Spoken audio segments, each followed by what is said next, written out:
سمكه الفراخ في منها 8 انواع في البحر المتوسط من عيله الروبنز، معروفين باسم الجرنارد، اشهرهم سمكه الفراخ الحمراء وسمكه الفراخ البني.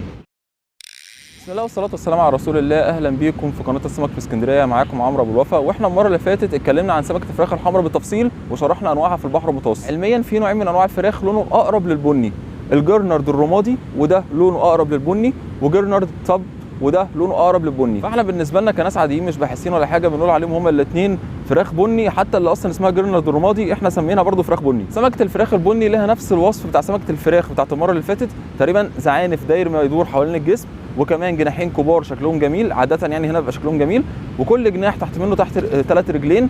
بتستخدم الرجول دي في المشي، وكمان بتستخدمهم كمجسات عشان تحس بيهم الفرائس تحت الرمله وطلعهم من تحت الرمله. الجناحين بتوعها بيكونوا اجمل شويه، وبرده بتستخدمهم لاخافه الاعداء. سمكه الفراخ البني موجوده شرق المحيط الاطلنطي، من فوق من عند المغرب لحد النرويج، ومن تحت في البحر المتوسط والبحر الاسود. سمكه الفراخ البني بتحب القاعان الرمليه وممكن الصخريه، لكنها بتفضل القاعان الطينيه اكتر، وبتكون كمان ساعات موجوده عند مصبات الانهار. بتعيش على اعماق من 10 متر ل 150 متر، واقصى عمق مسجل ليها 340 متر. بتوصل للبلوغ عند طول 20 سم تقريبا، واقصى طول مسجل ليها هو 60 سم. ورغم انها سمكه قاعيه، لكن البيض والولده بيكونوا على السطح لحد ما الولده توصل لطول 3 سم، تبدا هي كمان تنزل تعيش في القاع. سمكه الفراخ البني سمكه لكاكه لاقصى درجه، بتستخدم اندفاع الهواء في المثانه الهوائيه عشان تعمل اصوات زي همهمه ونعيق، وكل لما الافراد يبقى صغيره في السن بيبقى لكهم كتير، لكن لما بتكبر بتعقل شويه واللك بيقل.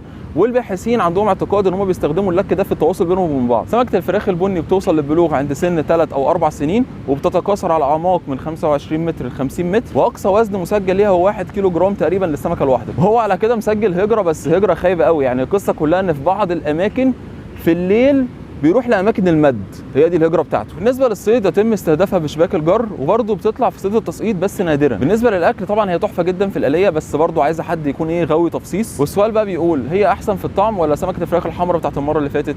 اغلب الظن ان سمكه الفراخ الحمراء هي اللي احسن. ليه؟ لان سمكه الفراخ البني تحسها ناعمه شويه عنها، ويقال ان سمكه الحمامه احسن منهم هما الاثنين، بس انا بصراحه لسه ما جربتهاش. طبعا هنعمل لها محتوى خاص بيها لان هي مميزه جدا عنهم بجناحاتها الكبيره جدا اللي تقريبا جايبه الجسم من اوله لاخره. يا رب المحتوى يكون عجبكم، ما تنسوش تشتركوا في القناه وصلوا على النبي صلى الله عليه وسلم.